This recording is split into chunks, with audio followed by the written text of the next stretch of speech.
If you're an entrepreneur, you've taken big risks, created many jobs, and devoted yourself to your business. When it comes to building your succession and transition plan, who should be involved? What are the steps along the way? Welcome to Finish Big, the podcast with Mark Dorman, sponsored by Succession Plus, inspired by the book Finish Big, How Great Entrepreneurs Exit Their Companies on Top, by the noted entrepreneurial author Bo Burlingham. In this podcast, we share success stories along with our expertise and knowledge about what will probably be the largest financial transaction of your life. Now, on to the show. Hello, this is Mark Dorman, your host of the Finish Big podcast. And today I'm joined by a gentleman that's become really a good friend of mine over the last few years, Richard L. Craig. He's the managing partner of a regional accounting firm called the 415 Group, and we'll get to that in a minute. Rich Craig manages a portfolio of client accounts as well as being responsible for the day-to-day operation of the firm. For more than 30 years, he's brought a wealth of accounting and consulting expertise to the firm with a focus in business valuation, forensic accounting, merger and acquisition assistance, as well as corporate tax and structured growth planning. He served as the firm's director of business valuation and litigation support prior to becoming managing partner. Very diverse background. Having served as an expert witness in hundreds of court cases, Rich has a deep understanding of business valuation, forensic accounting, and economic damages as they relate to the law. Beyond litigation, Rich shares his expertise as a requested speaker at many legal and accounting educational events. Rich brings a unique background to 415 Group's clients, allowing them to go beyond tax planning and compliance to the entrepreneurial growth and success of their businesses. He has previously used his skill set to work in the National Tax Department in Washington, D.C., and at Ernst & Young on the Accountant Advisory Council for Intuit Incorporated, based in Mountain View, California. As a leader in the firm, he has a keen eye for matching clients with the right team member, and I can attest to this, to serve the best needs of the client and the firm. He values collaboration. I'll speak to that as well, knowing that a team with a diverse skill set is a stronger advocate for clients than just one individual. An active member of the community, he serves on several boards for local organizations. When he's not at the office, Rich enjoys golfing, shooting sporting clays, spending with his wife, Andrea, and their two kids, Jacob and Peyton. Richard Craig, welcome to Finish Big, the podcast. Thanks for joining us. Thanks, Mark, but it's just Rich. You call me Richard, and I'm going to feel like you're my dad yelling at me. Gotcha, Rich. Well, let's get down to it. So, very impressive background. When I first met you, probably about 4 years ago, I thought, boy, I'm really sitting with someone who's very, very seasoned, and you and I are about the same age. I believe you're a graduate of the Mount Union or the University of Mount Union. I am a Purple Raider. That is true. Purple Raider. My middle son, Andrew's also a Purple Raider. Shared that in common. Purple Raiders, ladies and gentlemen, are the 10, 12, 13-time national champion Division III football, located in Alliance, Ohio, which is just outside of Canton. But let me just take you back. After graduation from Mount Union, is that when you began working at Ernst & Young? Yeah, it is. That was back in 1990, and Mount Union had a really good program. We had a phenomenal professor who also ran his own accounting firm, and basically he ran the entire curriculum of the accounting department so that you would pass the CPA exam. So at that time, all the big 8, which is now the big 4 national firms, would come in and they'd recruit everybody out of Mount Union. So most of my graduating peers in the accounting world went into public accounting in the national firms. Yeah, great. What a great idea. Actually build the curriculum so that you could be a productive professional, right? Right. Wow, we could use some more of that today. But what struck me is that Ernst & Young had pretty robust and large offices both in the Canton and Akron area because of the amount of large industry down there. Can you speak to that a little bit? I came in right at the Ernst & Winnie Arthur Young merger. And keep in mind, when it was Ernst & Winnie back in 88, 89 before the merger, their headquarters for audit was actually in Cleveland. We were heavily based in the Midwest, and then it kind of split off after the merger. But yeah, I think, you look at the E&Y footprint and the clients that we served, there's quite a bit in Northeast Ohio. Yeah, definitely. I mean, companies come to mind, obviously Goodyear, perhaps Firestone, Timken. I mean, some big publicly traded companies. And then a fair amount of private, mid-sized companies that supported those larger publicly traded firms. Oh, absolutely. And like I said, we'll get to this in a little bit, but when they eventually closed the Canton office, we were pretty blessed here at 415 Group to inherit most of those clients as the staff came over with us. Wow. Walk us through that. I mean, I guess let's talk about the genesis of the name 415 Group. I mean, when I think of 415, I think of tax filing deadlines and I get a little nervous and sweaty under the collar. What were your thoughts there? It's actually my name, and I'm the only one who voted against it. So when back in the early 2000s, they allowed CPA firms to get away from having former partners' names in it, and you could use more creative names. And we brought in a marketing group, decided they wanted to have a number in it.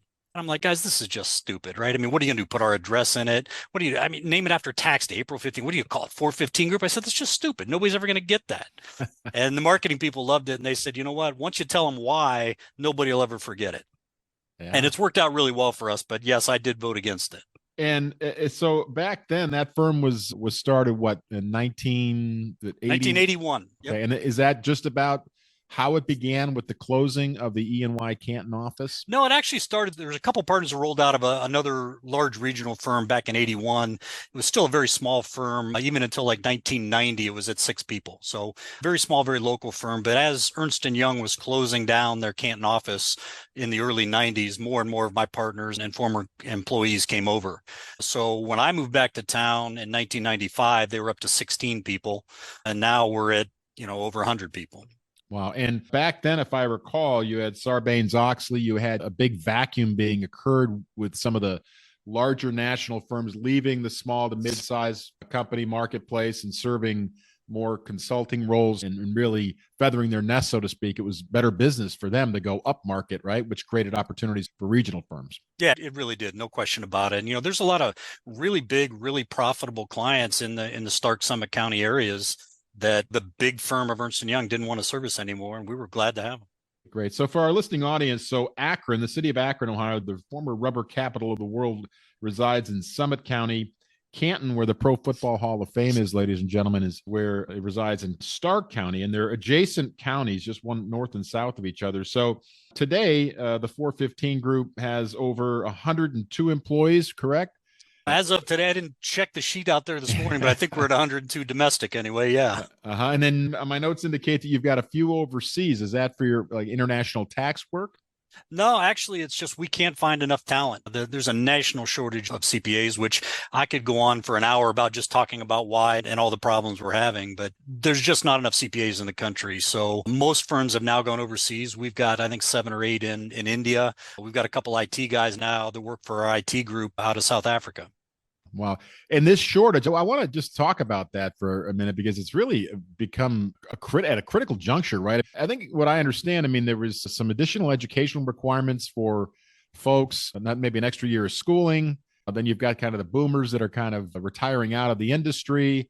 And then you've got all this kind of lifestyle, which why do I want to work that long in these crazy hours? And every month's busy season now. Is it kind of, is that really what's all kind of baked into the cake and causing this perfect storm here?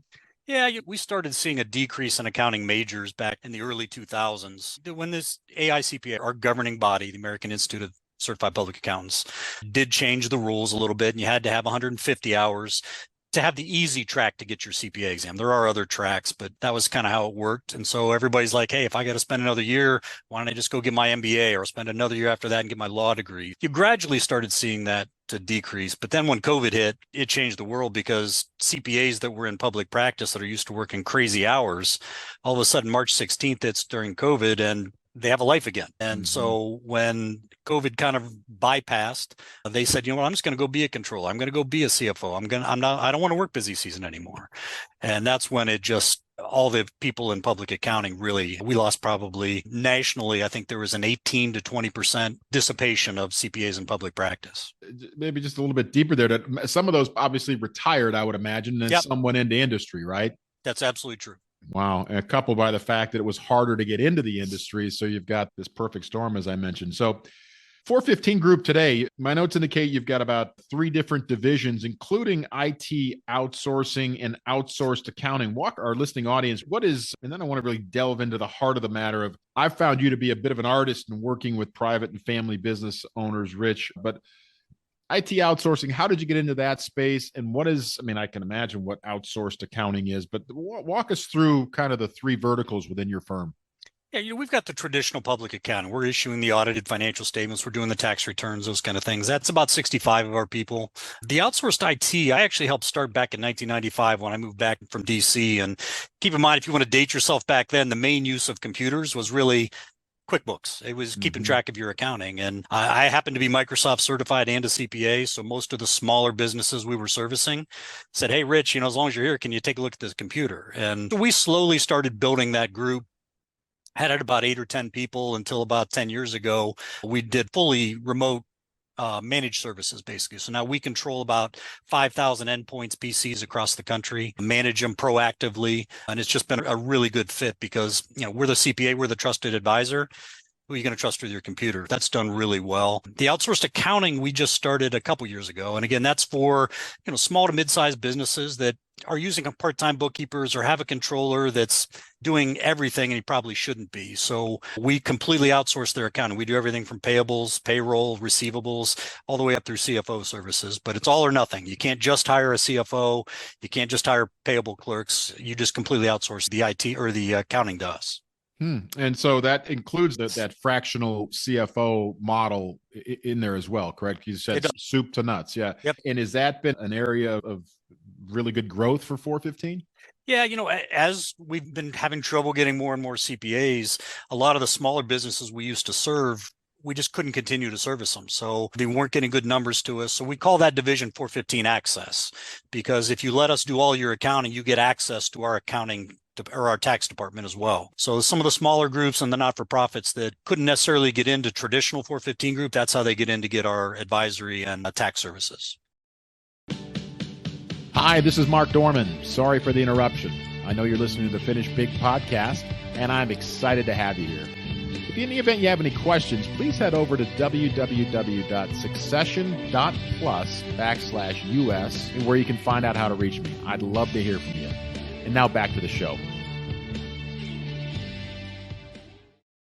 One question that's kind of off script here a little bit, off the outline that I prepared, being that you're kind of the northern ring of, let's say, Coshocton, et cetera. Does 415 work in any agribusiness elements as well, or is it pretty much into professional services, other professional service firms, and manufacturing? We used to do a lot in the agribusiness, but we had the one partner that did most of that retire here a few years back, and nobody else has really had a passion for it. And that's one of our core values here, is that you have to have a passion for what you're doing. And at that point, we couldn't find anybody else that wanted to do it. So we've really dissipated a lot of the agricultural business. Yeah, yeah. And what I've also seen, and I've shared this with you, is a lot of the regional firms, our firm, Succession Plus, formerly Legacy Business Advisors, is working in the exit and succession planning firm. But a lot of the accounting firms, their succession plan has been to become bolt-on acquisitions for even larger regional firms or even national firms, correct? Absolutely. You're definitely seeing you think about Akron, Northeast Ohio, et cetera. I could think of probably half a dozen. Has that also created opportunity for 415? It's created a real opportunity for us. And that's where we've seen the significant growth in the last 5 to 10 years. It's a lot of the firms just couldn't find that talent because it's not there to come up and replace the retiring partners. The boomers are retiring every day. And if you can't replace those partners with that same skill set, then you're going to have to merge, sell out, or do something else in order to continue the firm to run.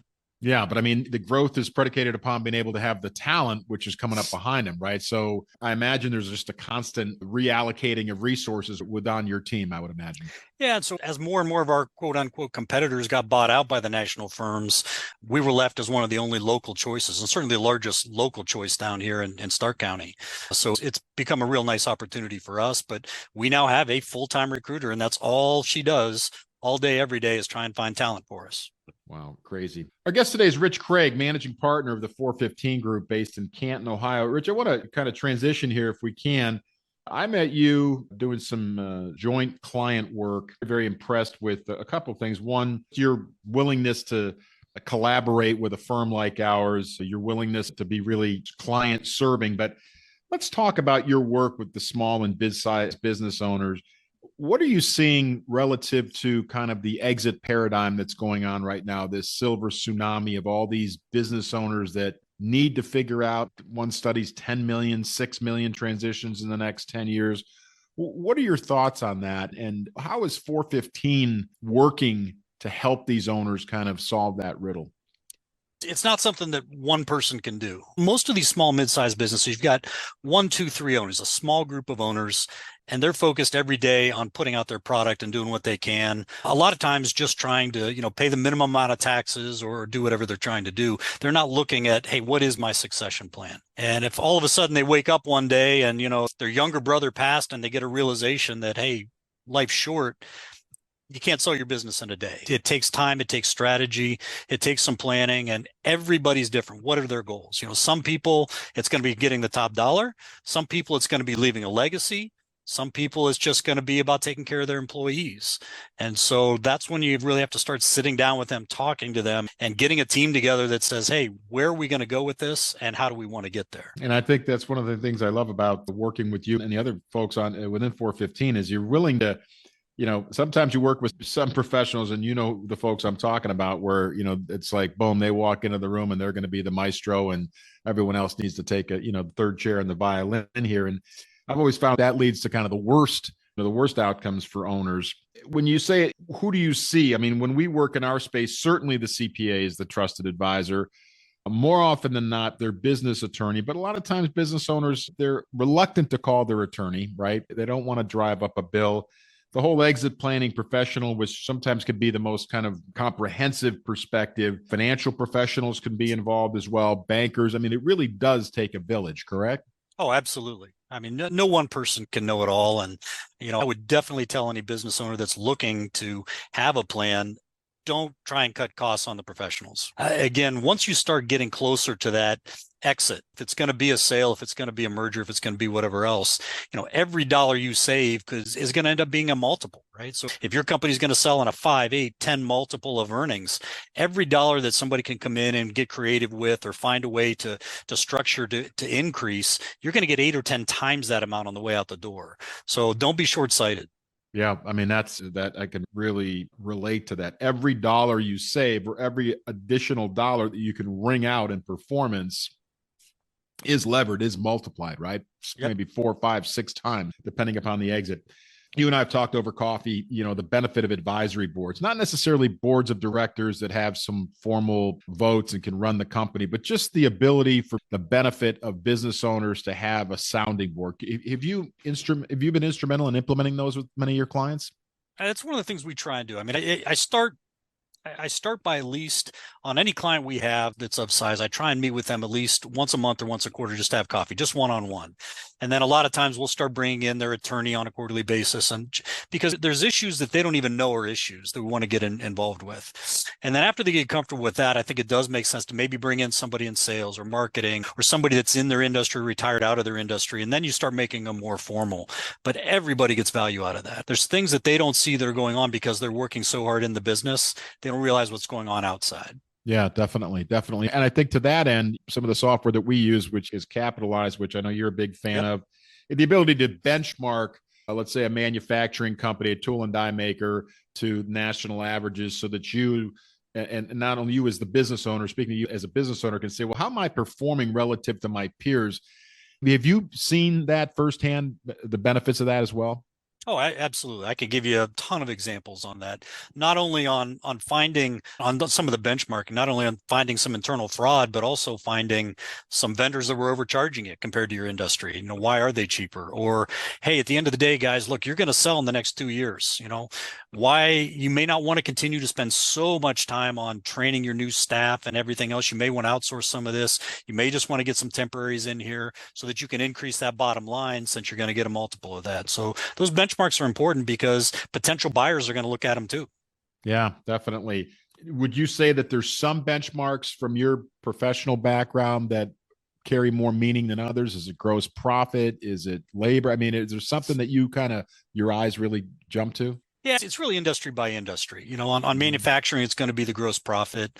If it's going to be food and beverage service, it's going to be, food costs and labor costs. If it's going to be service businesses, yeah, what's your total fully loaded labor cost, right? Because that's all you're going to have. Are you at 60% or less? What are those numbers? So it really depends on the industry as to what the key factors are, but you're always going to have 1, 2, 3 of those in each industry that are really the hot buttons. And I'd be remiss, your background, you mentioned working in Washington, D.C. Take me back there for a moment again. What exactly did you do in Washington, D.C.? And I guess the big question is, did you enjoy it, right?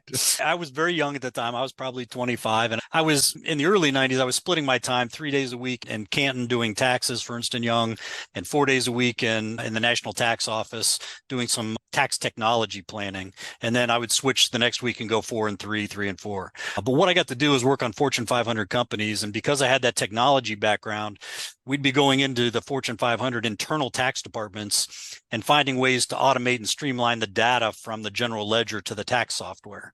And so basically we were kind of looked at as the black ball coming in the door, because we knew that there was going to be 5 or 6 people let go by the time we were done. Yeah, that had to be a little bit rough at times. So let's talk about your view of the industry today and just industry as a whole, not only professional services, but manufacturing. Your thoughts on kind of the generation today that's coming up behind. I mean, you're a little bit younger than I am, but maybe, Gen Z, Gen Y. You finding it challenging to run a professional service firm in that environment, or are you finding it somewhat stimulating as well? It's a little bit of both, probably more challenging than stimulating, but it is interesting to try and get in the heads of the way they think. It's one of those things where, I grew up in the environment that you were in before the first partner came in and you didn't leave till the last partner left. And in today's world, that will get you a grand total of about 0 staff if you try and run your practice that way. But at the same point in time, they're also motivated by more than money. And most of the people in my age were motivated by dollars and cents. They want that work-life balance. All of the partners that started with me, their spouses didn't work, right? I mean, we knew the partners were going to work 2,800 hours a year and their wives were going to take care of everything at home, or if they were female, their spouses. But in today's world, almost every other younger partner that I have that are millennials or Gen Zs have spouses that also work, have a career, have fulfilling lives beyond just taking care of everything around the house, which is a full-time job in and of itself. Yeah, not to mention kids and sports and absolutely. and parents and aging parents that are living longer, et cetera.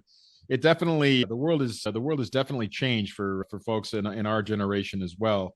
I'm very fortunate. My parents are both 85, and yet kind of you're in that sandwich generation. You used to always wonder what the heck does that mean, but now when you're living it, you're like, yeah, sometimes I can really feel that, right, to and fro in between my adult children and my parents as well. Let me just, as we look to wrap up, this has been great, Rich, but so happy that you joined us today. Give us a couple pieces of advice that you'd share with any private and family business owner out there as it pertains to his or her succession or exit or transition plan. One, you always have to be looking forward. I mean, when we come in and do valuations, I give this speech all the time, right? If I'm going to value the Timken company, publicly traded company, they've got 5 years and 10 years of projections. And if they don't meet their projections for the quarter, their stock goes down. Every investor, every buyer is buying a future cash flow stream. When we come in and do the valuations, the businesses we do, they don't have future projections, right? So we have to look backwards to try and predict the future. You need to start looking forward, not backwards in what you're doing. So, get timely financials. Don't be working with financials that are 3 to 6 months old. Do projections. Spend time doing cash flow. Spend time looking into the future. Surround yourself with people that can help guide you into that future and know where you want to go before you get there. Yeah, I mean, definitely. That's so well said, is right, because you're buying. It's not what the business did for me today. It's what can I do if I'm buying this business? What can I do with your business, right? Right. What kind of cash, how long is it going to take me to pay it off? That's exactly right. That's the other thing I'll jump in with real quick too is one of the major changes we did here at 415 a few years ago is we switched to, and I know you're familiar with Traction and Gino, but we switched to EOS. And one of the reasons that, we went from 4 partners to 10 partners in a relatively short period of time. And, the 4 partners that ran the firm for a long time, we had everything in our heads and we didn't proceduralize it. We didn't have policies written. We didn't do all that stuff. And to transition that to the next generation, if you're not going to sell, you need to start documenting those things so they understand the whys you're doing things as well as how it should be done. Yeah. So, I mean, I want to touch on that a little bit longer. So how difficult was it a transition to get all that knowledge and all that experience out on paper? And that's painstaking work, isn't it? That would be an understatement. Yes, it is very painstaking, very time-consuming, but looking back, very worthwhile. It had to be done. Did you find that was really a turning point in your firm where you were able to finally increase accountability for people? Yeah, the accountability was huge, right? I mean, again, when we had 4 partners that I had all known for 20, 30 years, we held ourselves accountable, right? When you have 10 people, to have 10 partners, you can't really do that. So you need a system that really holds everybody accountable, and it's worked really well. Yeah, and holding them accountable to the right KPIs, right? The key performance indicators. And I think hats off to you for doing that. A business as mature as yours moving to traction, and one as large as yours with a large leadership team, that had to be some heavy lifting and an exercise in patience, to say the least. But I think the next generations appreciate it because now they're getting to sit in on those meetings. They're in the L10 meetings and they're understanding how we make decisions, and then they're going to be able to continue that on long after I'm gone. Yeah, that's great. That's great. Our guest today has been Rich Craig, managing partner of the 415 Group. Rich, tell our listening audience how they would get a hold of you or follow up with your firm, website address, etc. Sure. We're at 415group.com and happy to take on new clients, but happier to take on new staff. So if you know a CPA that's not happy in Northeast Ohio, you can have them call me personally. Yeah, definitely. Rich Craig, this has been great. I appreciate you, my friend. I appreciate you being on the Finish Big podcast. Ladies and gentlemen, this has been your host, Mark Dorman. I want to shout out to our sponsor, Succession Plus, and I want to shout out again to really the creator of the Finish Big podcast, Mr. Bo Burlingham, for allowing us to speak to business owners in such a practical way. Our guest today has been Rich Craig, managing partner of the 415 Group. Until we meet again, ladies and gentlemen, here's to Finishing Big. Have a great day. Hope you enjoyed listening to Finish Big, the podcast with Mark Dorman, sponsored by Succession Plus. Don't forget to click the follow button to be notified when new episodes become available. Visit our website at www.succession.plus/US or give us a call at 330-350-5410. The information covered and posted represents the views and opinions of the guests and does not necessarily represent the views or opinions of Succession Plus. The content has been made available for informational and educational purposes only. The content is not intended to be a substitute for professional tax or legal advice. Always seek the advice of your legal or tax professionals with any questions you may have regarding your specific situation.